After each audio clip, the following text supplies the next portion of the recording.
Yeah, we're good, dude. We're on. We're on. Oh my god. My God, it's been so long. Oh my god.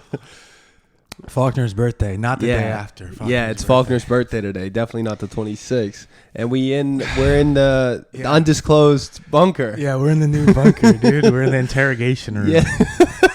Wow. I'm on your chair. This chair is from your apartment. Nice. This is like the last dude, remnant. I can't believe I didn't drive you back. You should have let me drive you back to your house. No, I mean, that was all right. I sent you off when nothing fit. You know, it was all good. After making you move all my shit, just sent you off with the old IKEA chair on the train. That's perfect for me because that just like adds to my sense of martyrdom. Yeah, because I just helped you move and then I went back. I took the train back. You know, I'm a hero, come on, dude.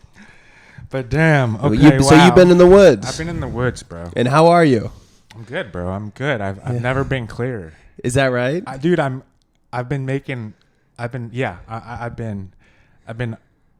off drinking. Really? Weed. Since when? All week? Any type of. I've been off the 7 sins. You're just clear-headed. Clear body. Yeah. Clear-headed. Wow. It's actually kind of crazy. And what is it? I forgot what this was like. Yeah. And yeah, I also something crazy happened. I seen a damn because I got these woods. So I got these woods out back. I mean, my life is crazy. Tell me about it. I don't do any. I haven't even. You must be an anchorite. I am going anchorite mode. I just drive to Walmart once a week. I just read. I sit outside. I walk to the lake in the woods because it's 70 acres. And here's the thing, though.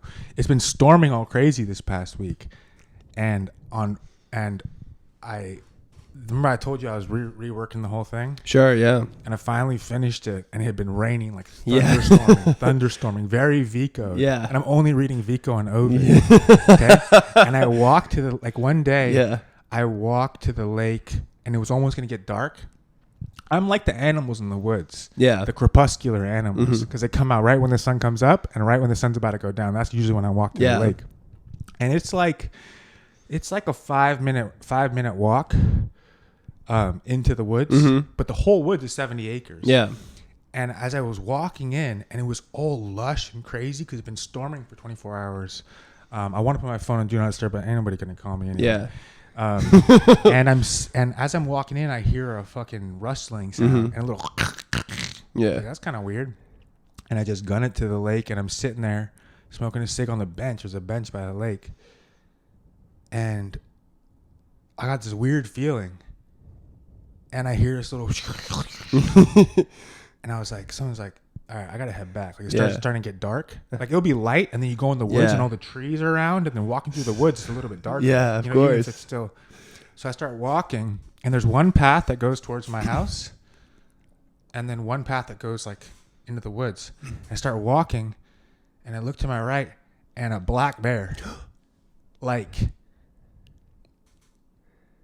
30 yards. Wow. Walking. Oh my God. Sideways. Just like walking like this. Oh my God. In the fucking towards like dark. Where I'm going to go. Oh my God. Trying to cut you off. There's 2 paths. Yeah. And I was like, I walk back and I sit there. How big was it? It looked like a little, because they're supposed to be already. Smaller? They're supposed to be out cold for the winter. Although hibernating. I read that they don't actually do that. But, they don't? Bro who owns a property, he was like, yo, you should be good for the year. Yeah. And at night, I sit on my porch and I got my headlamp on. Yeah. Or I just keep my headlamp on me because the deer, they come. Yeah. And just chill out there. So it'd be like 3 a.m. and I'd be smoking and I hear something and I turn on my headlamp and I just see eyes looking at me. But the deer chill. And I got a sensor light. Yeah. So like I'll be sitting there like 3 a.m. It's like completely dark, completely quiet. And then the light will go on and I'm just like, and I keep my I thought I needed to get strapped, but I just keep my hatchet on me. Yeah. Okay. You know what I'm saying? Like a throwing hatchet. Sure. But anyway, I walk back to the bench and I'm like, literally, I'm just like. Were you scared? Dude, I was shook. I was just like, I'm going to have to. And I didn't have my hatchet on me. I didn't have my knife on me. Just you and your hands. I was like. Should have come to the gym. Dude, it was like an Ovid. It was like Ovid. Yeah. Like who? It was Diana. Oh, yeah, you're right. I'm writing about Diana. She turns into a bear. I got that from the intro this morning. Oh, shit. I am Adonis, dude, because he gets killed by a boar. Oh, is that right? You could have. Damn. Anyway, so I'm like, but I got to get back. Yeah. what am I gonna do? Stay out here? It's about to get dark. So I just start. Anyway, I just walk back. I got a big ass stick on me. Yeah. I'm just walking back, and I just like beelined it. It was fucking. You crazy, really dude. out? I mean, you out here, dude? I mean, yeah, it's a big ass mountain. Yeah, it's a big ass mountain. It wasn't even storming here. You know, it was storm. No, it wasn't, dude. It was crazy, bro. But anyway, that was like, yeah. That was I mean, this is the wild, easy dude. urban life. You know, I mean, it's so cushy out coming here. in, driving in, fucking finding parking. Well, I mean, if you drive, it's a whole different story. But you know, I was madness, dude. The Ovid's really. Yeah, I was reading that intro today, and like a bunch of things were connecting with him. One, why Dante is so into him, of course. Well, because I didn't even realize like Virgil is the. You know, he's the poet of the state. He's Augustus's right-hand man. Yeah. And Ovid got exiled for some reason we don't even know. We just know it from his lines, right? Yeah. Where he says, for a poem and an error. Yeah, and he actually added, who he associates with. What did you text me? Who do you associate with? Hercules. But he also associates with Actaeon. Oh, he does. Yeah. Yeah. Like we were talking about, we completely butchered on the pod. Because Actaeon, he just makes a mistake. He's just walking around. And he catches... He sees Diana naked in the pool with all her nymphs around her. Yeah, and it ruins his life. And they're just, and it's like, imagine you just pull up in the woods. There's all these fine, Yeah. But Diana's like, and then they try to cover her, but Diana's taller, so you could still see her. I mean, dude, Ovid is, And then for that mistake, he gets turned into an animal and torn apart by his own hounds. Well, see, this is what, everything about Ovid is about him. Sometimes, yeah. It seems like it when you just flipping through, like. Well, the thing is, okay, dude. I mean, I was like driving down, and I've been like, dude. Thank you for getting me. I mean, this is just the monastery extended. I don't know, dude. I've been shirking the trips down. Yeah, but part of it is just like. But you had to come down for Faulkner's birthday. I had to come down for the 25th. Yeah, exactly. Happy birthday, Faulkner, dude. But I was just like driving down, and I was just like. I don't know how I'm gonna make anything that I've been thinking comprehensible. Yeah, but I will be able to. Okay, give me something. You know what I thought? I thought I could, like we do. Yeah, I could try to tell you stuff first. Yeah, tell me stuff. Well, no, but I was saying I got to chill out so I don't just completely come. I mean, I don't even want to just try to spiral out and say everything, but. What were you thinking? I mean, you were just looking at the. I just looked at the intro and just the beginning, and I was just like, "This is really sick." But they're basically contemporaries.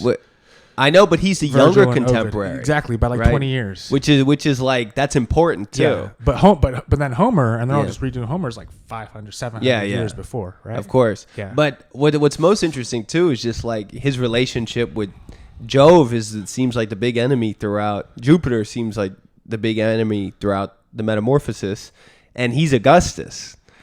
Okay. Right? Okay, and like that. Okay, yeah. What did that text mean? What did you text me?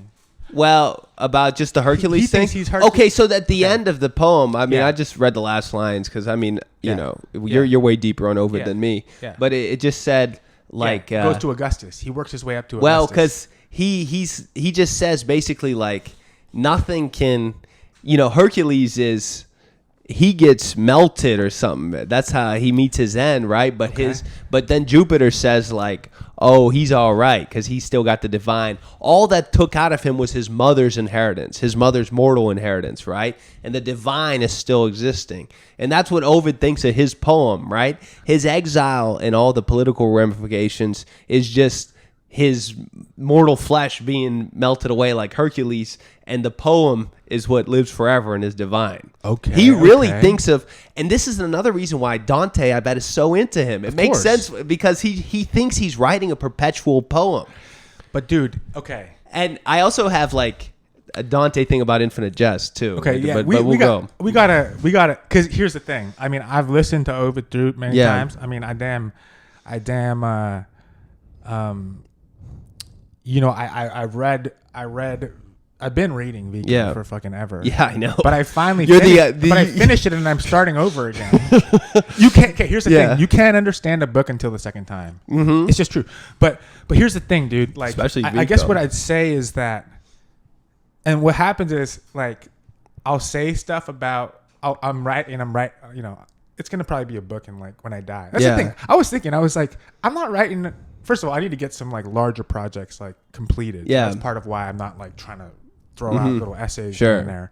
But I think part of the reason why Vico's so good and it's so rare, because you just worked on one book, bro, is his life's work. Yeah. Like 100%. You know, he didn't publish it on fucking X-Ray magazine and they go like, oh shit, that story sucks. I shouldn't have put it out. Like this is everything he thought of his whole life. See, this is one of the things that's like, you see this a lot, you know, with budding writers and stuff like that.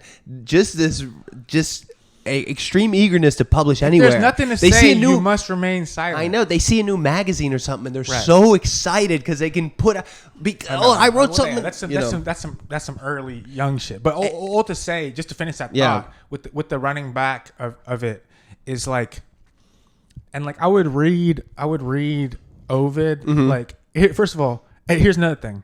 I'm running back, like the Golden Bow from the beginning. Yeah. Or, you know, like I started to, but like now I really am. But here's the thing. I listened to those books first. Yeah. So like, so they're like, I'm in the warehouse. I was at that warehouse. Yeah, I remember. Job, and I'm like, oh, wow. Oh, dude, they found the girl by the pool. Yeah. Like Ovid. What I'm realizing is like, okay, Ovid, like, and I'm not going to go full rant. Yeah, do whatever you want. Those books are like, Ovid is a history. Yeah. Okay. Like Vico, it's a history of this. It's chronological. That's why it ends with Caesar. That's why the Hippolytus story, which the cult of Hippolytus was still going. I don't know Hippolytus. That's the inciting story of the Golden Bow. Okay. That's the archetypal story. That's what leads to all of his ideas about the regicide. Yeah. Because Hippolytus. Because he's Diana's male consort. Yeah. Like okay. Diana's the mother goddess. Diana's dangerous. Why? It just seems like people that get involved with her get chewed up. I mean, maybe I should just go in. Go in. I mean, please. This is what I've been waiting. This is what I brought you down here for on Faulkner's birthday. I can't, dude. We're too early. But, okay. Yeah, but what's been good with you? You've been writing. Oh, actually, you know what? Yeah, you've been right. You've been cranking on the Infinite Jest. The Infinite Jest. Yeah. What do you think of that? Well, yeah. Well, you know, and it's funny, like. The more I write about it and think about it, the more I'm just like, I don't even know if I understand even what I'm talking about. But, I mean, you know, other than like some of the basic shit that was annoying there, but just Infinite Jest is like, it's completely worth reading, right? But I just think at the heart of it, there's something life denying that I don't like. Right. And you, and it's... you know, you disagree with me about the Hamlet. You don't like how I talk about Hamlet because you think I'm talking about. Let's start there. What were you saying? So you're saying. This is what I think. I think that Shakespeare. I think Hamlet has this attitude that Infinite Jest takes on, which is the attitude that Joyce seems upset about in Ulysses, right? In Stephen's rant in the library, where he's talking about, you know, Hamlet is this. It seems vicious in some ways. Hamlet's attitude towards life seems vicious and really like denying. And I mean, you could see it's tough to talk about DFW just because he was like, I mean, he was self-annihilated, right? Everything was this annihilating attitude. And also what it is too, it's just this invention piling on and piling on. The book is so long and there's just so much. It's just this invention. That's Hamlet. Yeah, that's Hamlet too. Cause, and it's built on not, and it's almost just like, look at how much I can invent because nothing matters. You know, though I see. There's a nihilism to it. Yeah. But I guess the only reason why I pushed back on your essay, because like, I mean, it's just that we've talked about this on the pod before. But why is Hamlet one of the 4 Mount Rushmores of Harold Bloom's invention of Western civilization? Yahweh, Christ, Hamlet, Walt Whitman.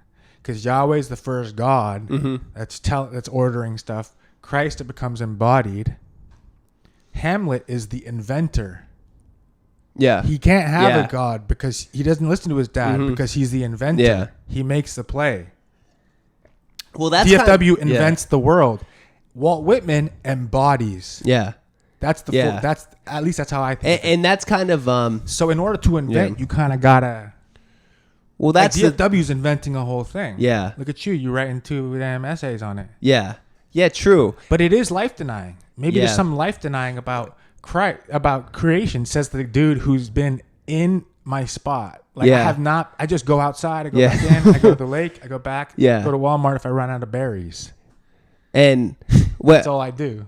But thinking now a little bit more about it is like, you know what I think the problem with Infinite Jest is in some ways is that he has no Dante in him. DFW has no Dante in him. And you know what I mean by that is he has no respect for his own importance. He has no respect for the greatness of his own genius. The whole book, DFW doesn't. Why not? He just denies. The whole book is I'm nervous about being so good, right? That's the whole book. It's like this anxiety about being Dante delivered right from. I'm gonna write you a poem telling you the whole world I'm great. Okay, he got no swag. Yeah, he got no swag. But there is something to that. It's gonna get dark hella quick. Yeah, I gotta turn the light on. What do you think? I mean, that's gonna be shocking. Yeah. This is too bright. Whoa. Oh shit. I mean, maybe it's fine. Yeah. Wait, what if we bring the light closer? No, we'll hold the light here. Does it look okay? It's pretty dark. Yeah. Well. Turn it on. Does that look crazy? I could bring a lamp in here. Nah, we turn it off. Let me bring a lamp in here. Yeah.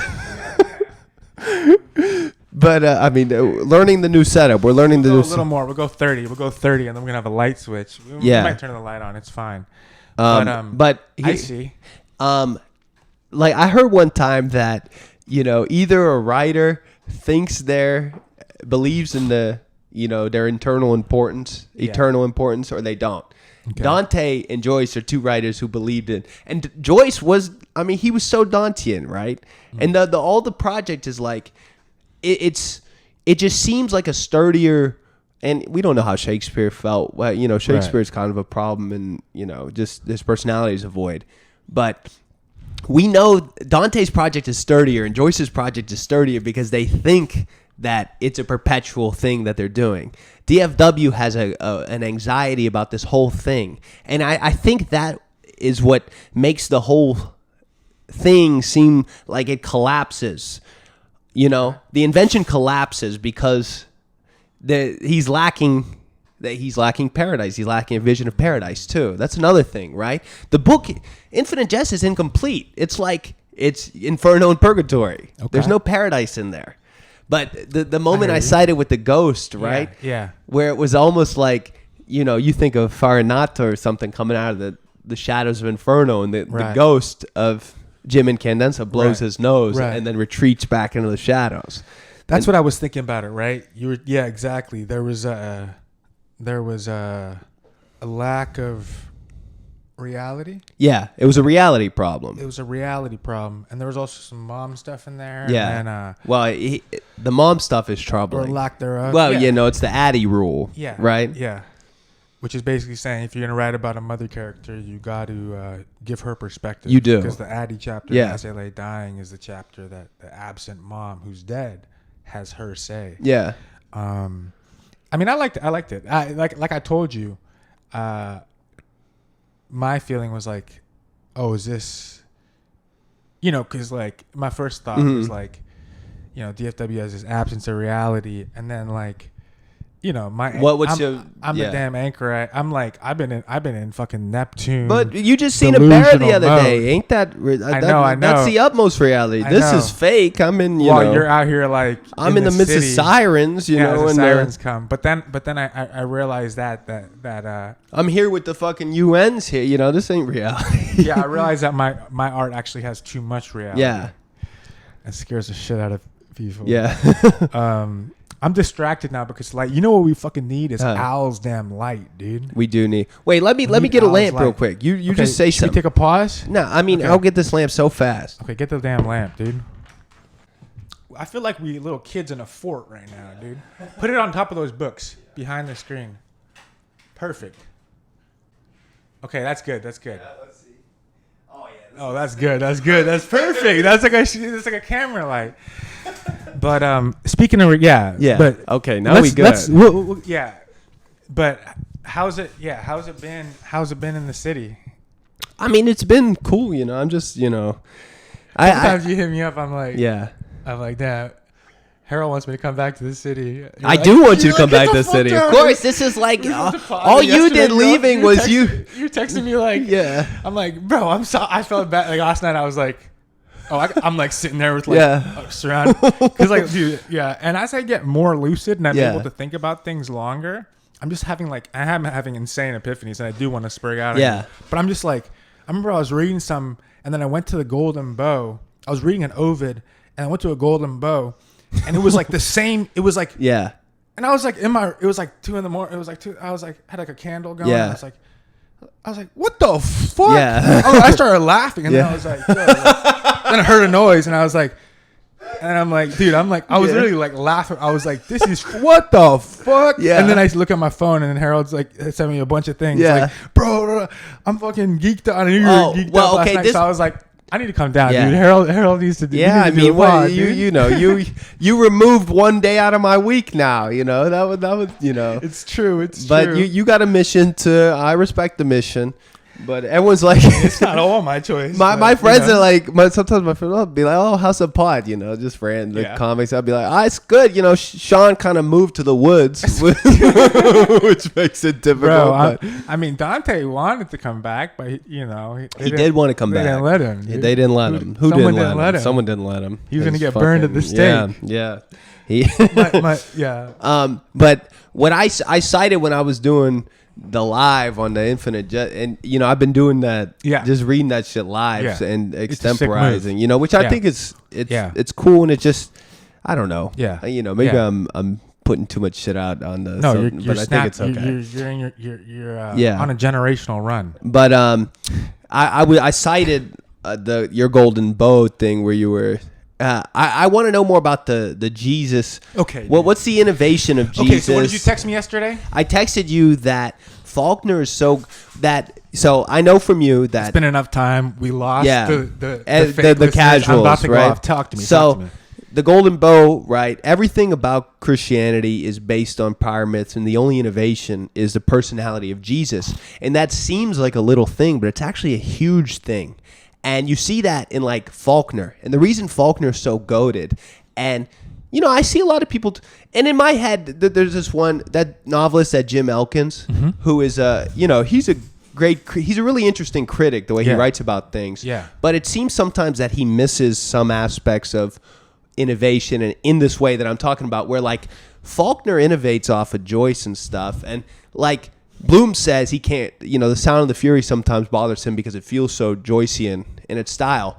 But the innovation of Faulkner is bringing his own personal mythology to work in those. And that's the same thing Dante does, right? And that's a real innovation, bringing your own personal mythology to the framework of everything. You're just putting yourself in that. And sometimes whatever your personal mythology is so special that it makes something really new, like Christ.